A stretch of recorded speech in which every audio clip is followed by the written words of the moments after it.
Now I want to discuss with you that how we find the sum of n terms of any geometric progression in two different situations. What are these different situations?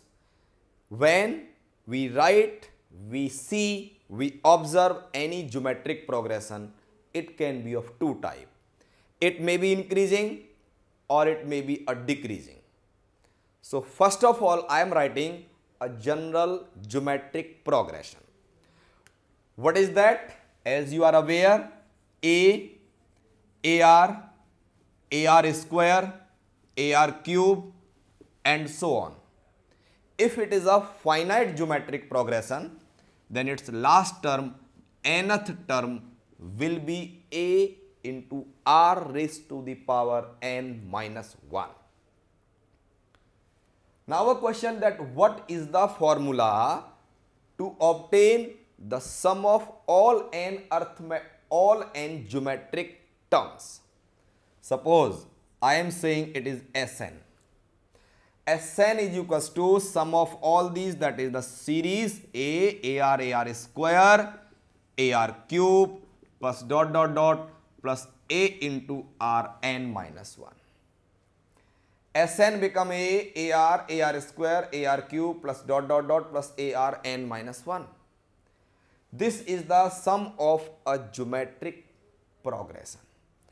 And you know, when some progression is added, the terms of any progression when sum up, that become the series. So this becomes geometric series.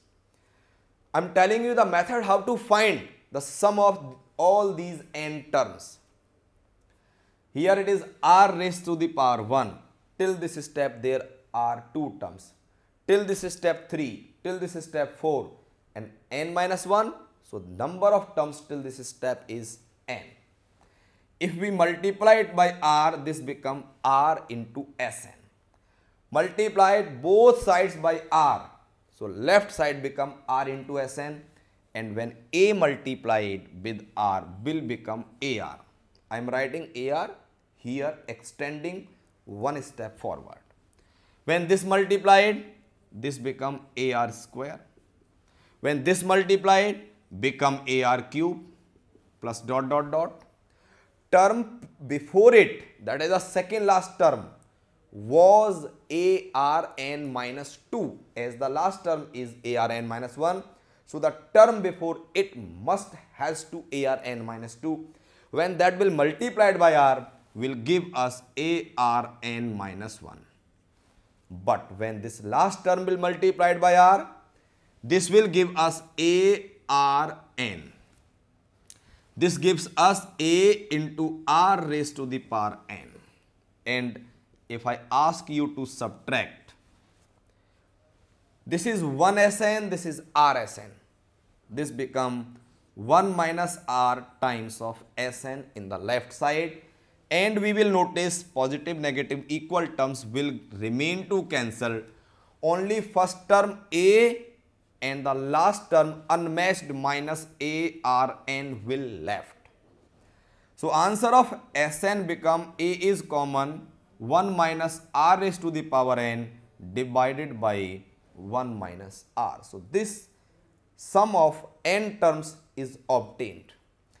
Now if I ask you to take negative common from numerator and negative from the denominator, minus, so the numerator will be minus A R raised to the power n minus 1, because when I will take minus common, so this plus 1 will convert to minus 1 and minus R raised to the power n will convert as positive. And same way, if I am taking negative common in the denominator, this will be R minus 1 in place of 1 minus R. This negative is cancelled with this negative. So what you are noticing here, that another result which can apply to calculate the sum of n terms is also A R raised to the power n minus 1 upon R minus 1. So these are the two results for finding the sum of n terms of any geometric progression. In case the GP is decreasing, say for example, if first term is 1 second term is half, next is half square, next is half cube. Obviously, it is geometric progression with first term 1 and with common ratio 1 by 2. We are finding each previous term when multiplied with half, we are getting the next term. So, common ratio is half. Progression is decreasing because each term is less than the previous one. This is the decreasing GP. But in place of this, I write 1 in 2, then 2 square, then 2 cube. This is increasing GP. For this, finding the sum of n term, we will apply the second result. For finding the sum of n terms of this kind of GP, we will apply the first result.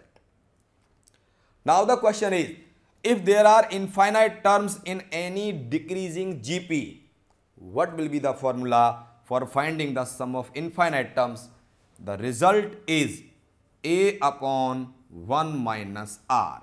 One more very important result for solving the problems of decreasing GP is S infinity is equals to A upon 1 minus R when mod R is less than 1. This we use to calculate the sum of infinite terms of the geometric progression. This we use to calculate the sum of n terms of any geometric progression if R is more than 1. And this we use in case when R is less than 1.